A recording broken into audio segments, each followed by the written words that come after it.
Hello, I'm Charlie Newton, and this is another intimation of conversations. And I have here with me as a guest my good friend Oliver Richmond. He's with Kingdom Partners, I think founder of Yeah, Kingdom yes, Partners, one if of I'm the not founders. founders of Kingdom Partners. So glad to have you here with us today.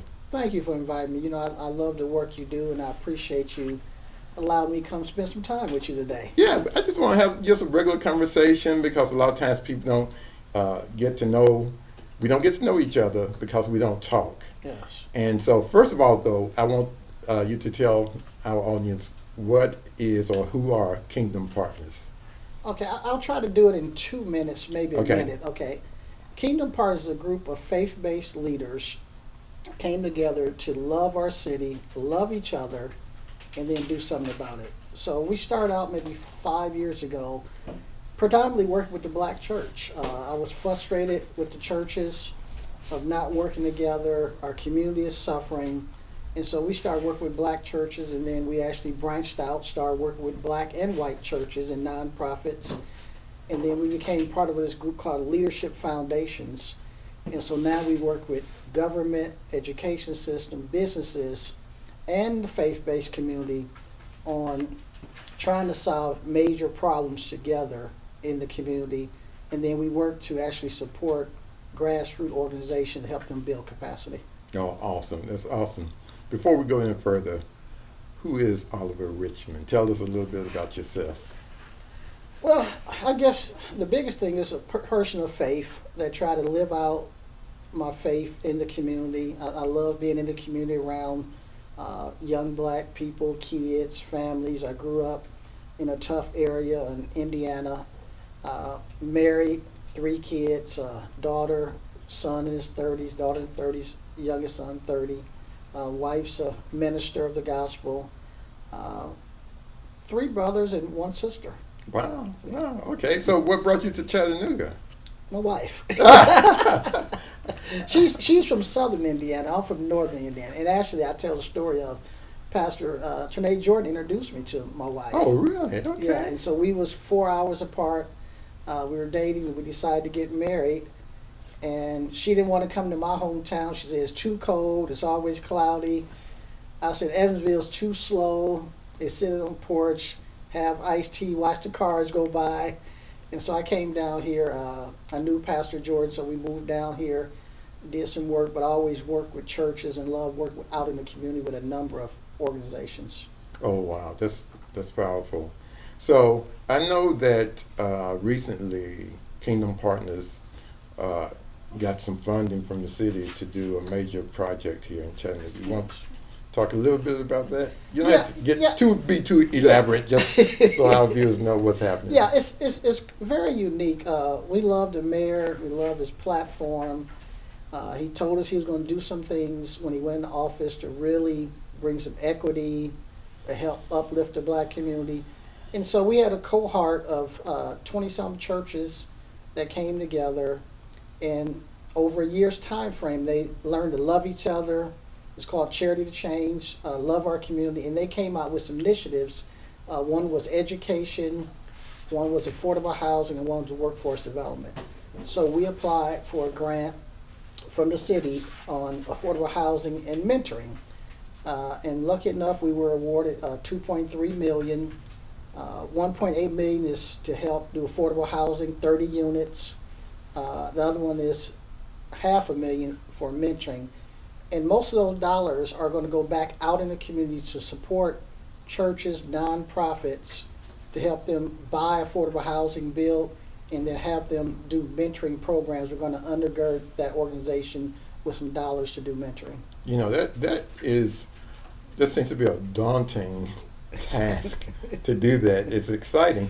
Let me ask you this: what does the term affordable housing mean? We've heard that term before, and over here in the West Side, there's going to be some challenges in a couple of years. Well, probably next year, with the school building that we're in now is going to be remodeled. College Hill courts will be torn down. I don't know the date that they're going to tear down College Hill or when the people are going to move. But whenever I hear that term affordable housing in the past, sometimes it had that the housing hasn't been that affordable. Yes. So it's like Yes. affordable for who? Yes. So when you use that term affordable housing, what comes to your mind?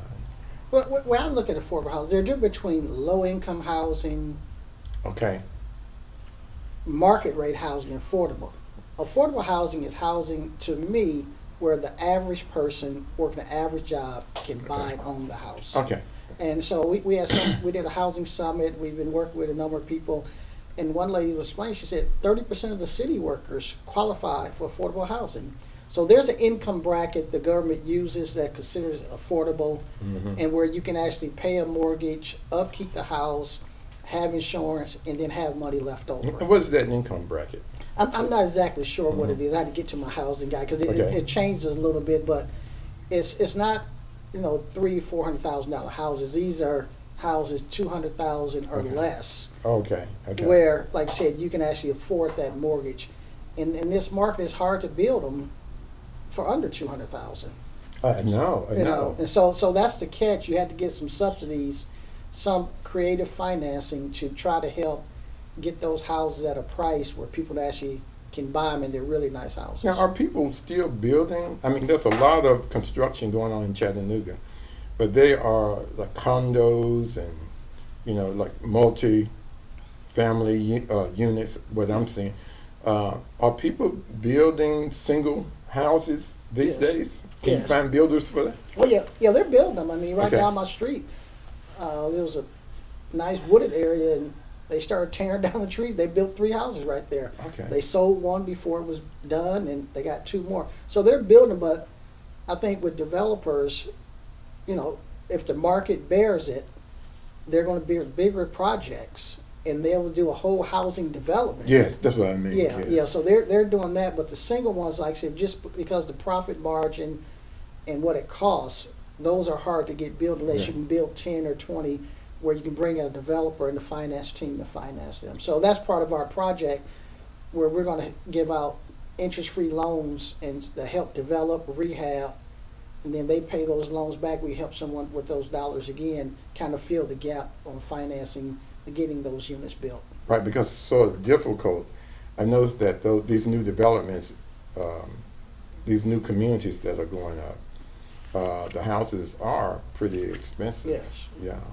But one thing too that we're hoping that will come out of some of these new developments, that they would take so many and put some affordable housing in them, mixed use housing. I don't know if they call it, but Right, mixed use, yes. Put yeah. some of those affordable housing in those neighborhoods where you might have houses 300 on up, but you might have so many that are 200,000 or less, but there still be nice houses in that. I haven't same seen neighborhood. that yet here. Yeah. And have you seen that here? We're working on that. Okay. With a number of people, we've been talking about Okay. it, but you got to get the developer and other people on board to say, okay, how do we get the affordable housing in that area? And the developer would say, had to give up something, say, because I can build 300,000 on up and sell them. Now I need some support or some things you can do, or maybe that's a developer way of giving back to the community of saying, I'll take less profit and build some $200,000 and down houses in that neighborhood. Oh, okay. So I'm going to go back to Charity for Change. Yes. No, I'm going to go at this from another angle. Okay. So we can relax a little bit. I want to promote what you're doing because I wanted people to know what you're doing, and there's going to be some development over here too. Maybe some of your houses will be over here. I don't know. But what's wrong with Chattanooga? What's wrong with Chattanooga? And I'm speaking as a minister now. Okay? What's wrong with Chattanooga? And what I mean is, we have problems with gangs. We have and problems with drugs. In the African American community, not the middle class African American community, but there are more low income than middle class. Yeah. A whole lot more. Streets go unclean. In disrepair, houses falling down. we seem to be in a conundrum here in Chattanooga for the most part. I'm, having been born here, uh, I think things are getting worse for the black community. Um, what can be done? What should be done? What's wrong with our city? What's wrong with, if there is there anything wrong with the churches? Is there anything wrong with uh, the government? What's your opinion? I mean, just we run a nonprofit, and Yes. sometimes the problem comes with those who are in charge. For us, Yeah. the barriers. Yeah. You know, um, what's your opinion on that? That's a tough question, but this just part of my thought, or Okay. one of the things I think can help. Okay. I was at a meeting years ago, and this gentleman talked about when we were segregated, you had the teachers, the doctors, the lawyers. All the blacks lived in a certain area because they wouldn't let you live in other areas. So he called it achievers and underachievers. He said most blacks, 80 to 90% are achievers. You have 20 to 10%, 10 to 20% are underachievers. When we couldn't go to different areas, we went to the same schools, the achievers looked out for the underachievers. They would say, Charlie, pull your pants up. Charlie, don't hang around them guys down there drinking and doing that other stuff. Charlie, you can be somebody. And so once we integrated society, this is his presentation, the achievers were able to move out to different areas of town. And so you left a vacuum of who is the leaders in these tough areas. So it could be gang leaders, it could be drug dealers, it could be all kinds of people that are now the leaders. So one solution is why we create this mentoring initiative.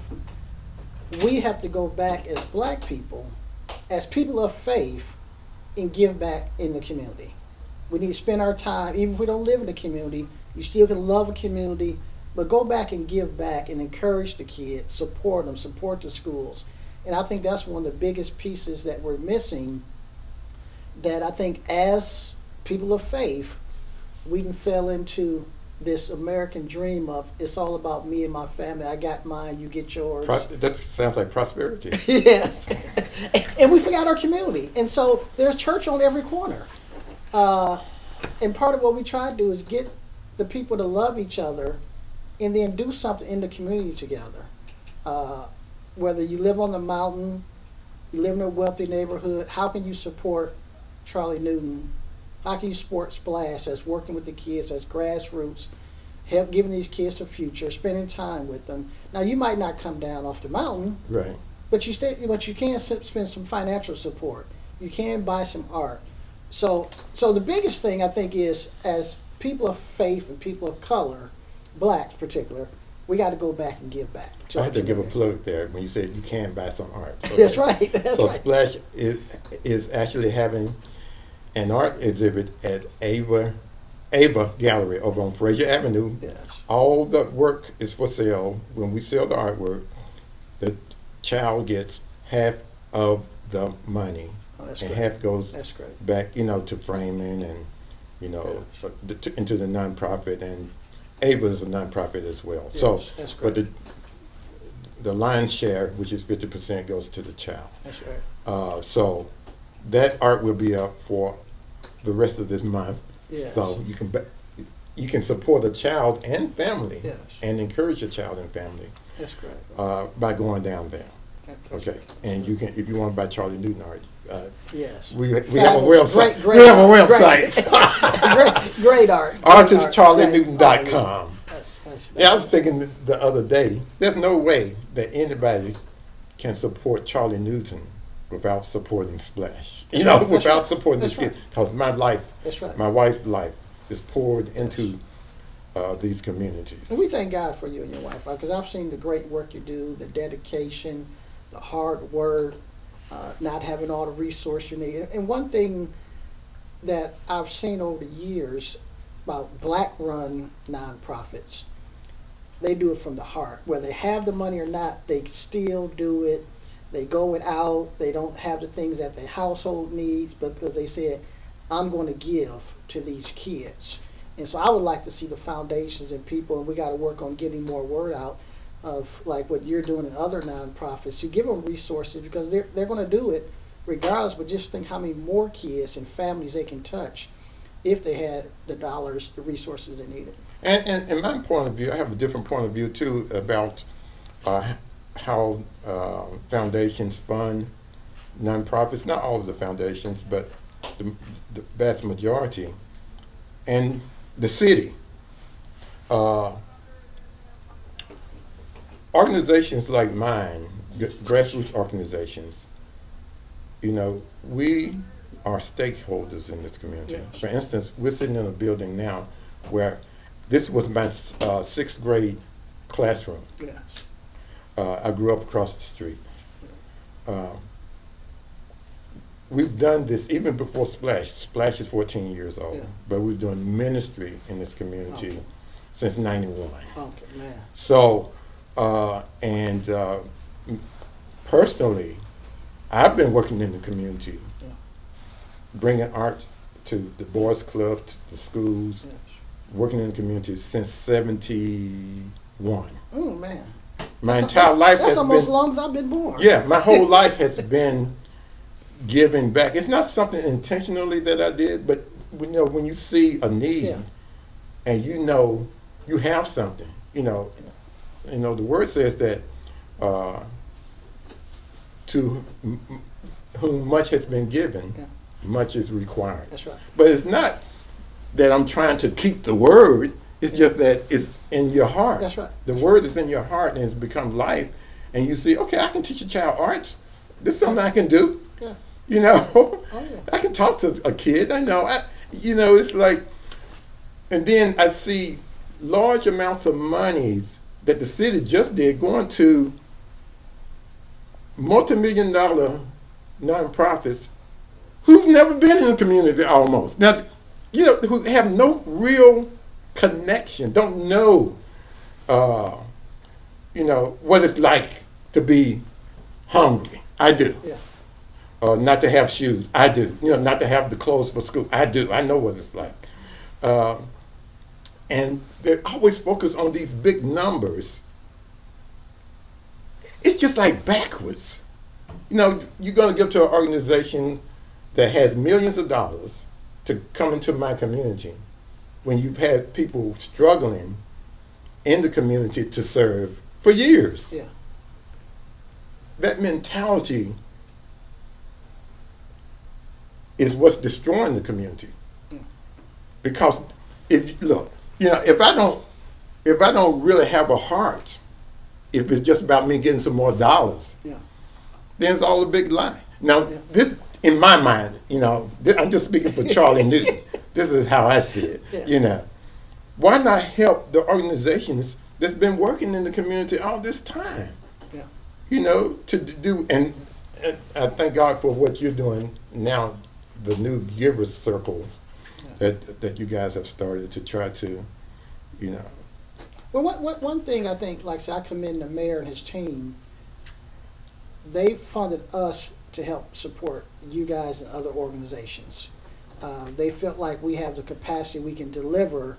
So what you're saying is, I think one of the key things I think that has to happen is, I met a guy who was a great fundraiser. I mean, raised hundreds of millions of dollars. And so I went to him and talked to him about raising funds. He said, Oliver, number one reason people give is through relationships. Second reason, they trust you. The third reason, they look at what you're doing. Okay, relationships, trust, and then what you're doing. Okay. And so I talked to him. Accountability. I talked to him. I said, well, how do you get to meet people? If you're doing your work in your nonprofit, your ministry, and some of these areas are actually closed off because you don't know the people. Right. Now you have a lot of people that want to Right. help, but they don't know what you're doing. So one gentleman we met, he asked, "What do we need?" I said, "We need to meet people," and so he's been helping us the last year and a half, just meeting people that have resources that love the city. But without him doing that, those are people in area that we couldn't get into because we didn't get invited to those tables.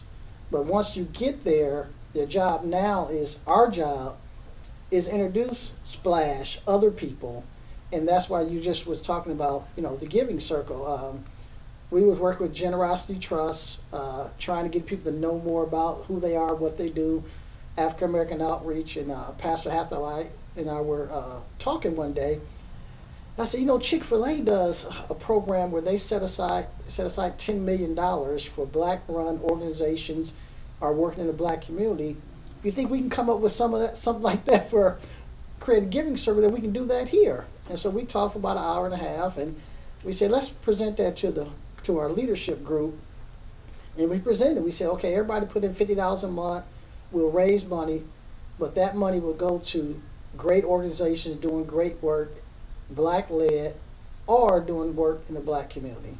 And so we're going to have that kickoff in November. Mr. Ronnie Bullard, Corporate Vice President, Foundation Executive Director, will be our keynote speaker.